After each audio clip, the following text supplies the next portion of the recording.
बेहतरीन लोगों को नमस्कार, सादर प्रणाम। आज इस वीडियो में बात होगी हिपेटाइटिस की। हिपेटाइटिस खतरनाक बीमारी है, कई लोगों में देखी जाती है। हिपेटाइटिस जिसको भी हो जाए, घबराने की जरूरत नहीं है। इसका समाधान है होम्योपैथी में भी और दूसरे सिस्टम में भी। तो देखिए, जो हिपेटाइटिस है यानी बेसिकली लीवर का इन्फ्लेमेशन है। तो देखिए, जो हिपर और आइटिस यानी हिपर मीन्स क्या होता है? हिपर मीन्स लीवर होता है, और जिसमें आइटिस लग जाए मतलब उसका इन्फ्लेमेशन है। हिपर मीन्स लीवर और आइटिस किसी भी टर्म में लग जाए तो उसका मतलब इन्फ्लेमेशन हो जाता है। यानी hepatitis is the inflammation of liver, यानी लीवर में अगर सूजन आ जाए तो उसको हिपेटाइटिस बोलते हैं। जैसे आंख में जो सफेद सफेद पोर्शन दिख रहा है, अगर रेड हो जाता है तो उसको कंजंक्टिवाइटिस बोलते हैं। अपेंडिक्स में सूजन हो जाता है तो उसको अपेंडिसाइटिस बोलते हैं। तो इसी तरह से जिसमें आइटिस लगा उसका मतलब सूजन होता है। तो यहाँ पे hepatitis means inflammation of liver, liver का इन्फ्लेमेशन हो जाता है तो उसी को हिपेटाइटिस बोलते हैं। उसके कई फैक्टर हैं लीवर में इन्फ्लेमेशन होने की। लीवर शरीर का क्रूशियल पार्ट है शरीर की व्यवस्था को चलाने के लिए। यूं समझिए कि जैसे शरीर है, इस शरीर की पूरी व्यवस्था को मैनेज करने के लिए यहां पे एक ब्रेन है और दूसरा लीवर है। यूं समझ लीजिए कि जैसे किसी देश को बेहतर परफॉर्म करने के लिए एक बेहतर प्रधानमंत्री की जरूरत पड़ती है, गृह मंत्री की, तभी देश की व्यवस्था ठीक चल सकती है। ठीक उसी तरीके से इस शरीर की व्यवस्था ठीक चले उसके लिए जरूरी है कि जो ब्रेन है वो ठीक से काम करे, और इंक्लूडिंग लीवर भी, और सभी पार्ट को ठीक से काम करना जरूरी है। लेकिन इन दोनों का सबसे महत्वपूर्ण काम है। यानी यूं समझिए कि अगर ये शरीर सरकार है तो जो ब्रेन है वो प्रधानमंत्री है और जो लीवर है वो गृह मंत्री है। तो अगर इन्फ्लेमेशन हो जाए लीवर में तब उसी को हिपेटाइटिस बोलते हैं। अब लीवर में जो हिपेटाइटिस होने के टोटल 5 टाइप की हिपेटाइटिस होते हैं। टोटल 5 टाइप्स की हिपेटाइटिस होती हैं, ABCDE। सबसे खतरनाक कौन कौन से हैं? बी और सी, यही खतरनाक है, और ए भी खतरनाक है, और ई भी, और डी भी। ऑर्डर में अरेंज करें तो सबसे खतरनाक बी है और सी है। बी के खतरनाक होने के पीछे का कारण क्या है कि ये ट्रांसमिट कर जाता है, सेक्सुअली ट्रांसमिटेड तो है ही है, उसके साथ साथ मदर से चाइल्ड को भी पहुंच जाता है।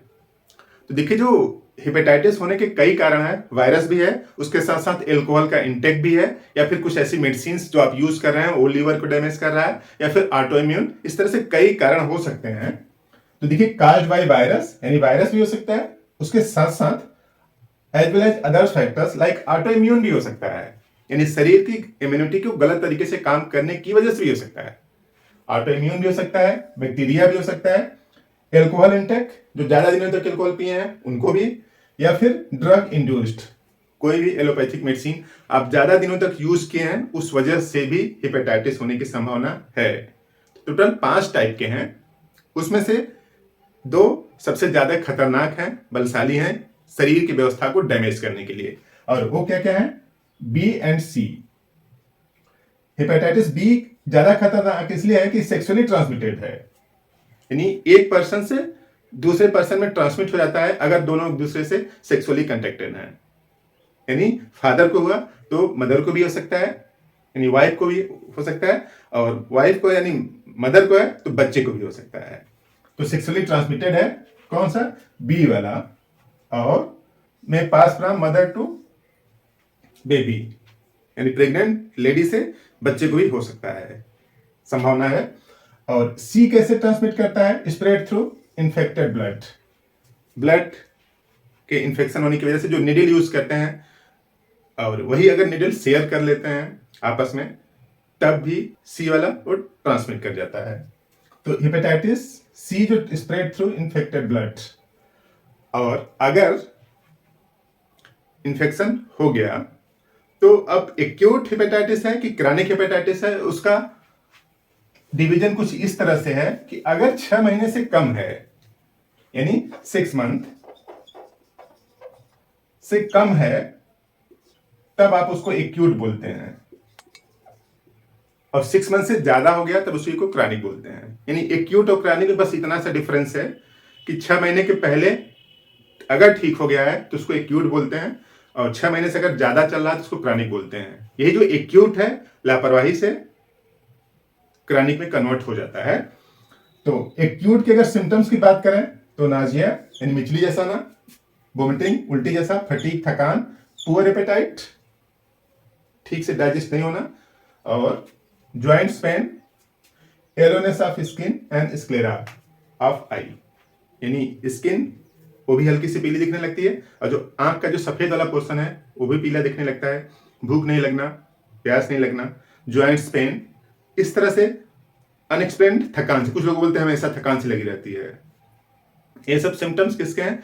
एक्यूट हेपेटाइटिस के हैं। यही एक्यूट हेपेटाइटिस यानी 6 महीने में ठीक हो जाती है अगर आप दिनचर्या सही रखें, खान पीन सही रखें। और अगर यही कंटिन्यू करता रहा, 6 महीने से ज्यादा हो गया, तब ये क्या हो जाएगा? क्रॉनिक हो जाएगा। तो क्रॉनिक हेपेटाइटिस तो सिम्टम्स बढ़ जाएंगे।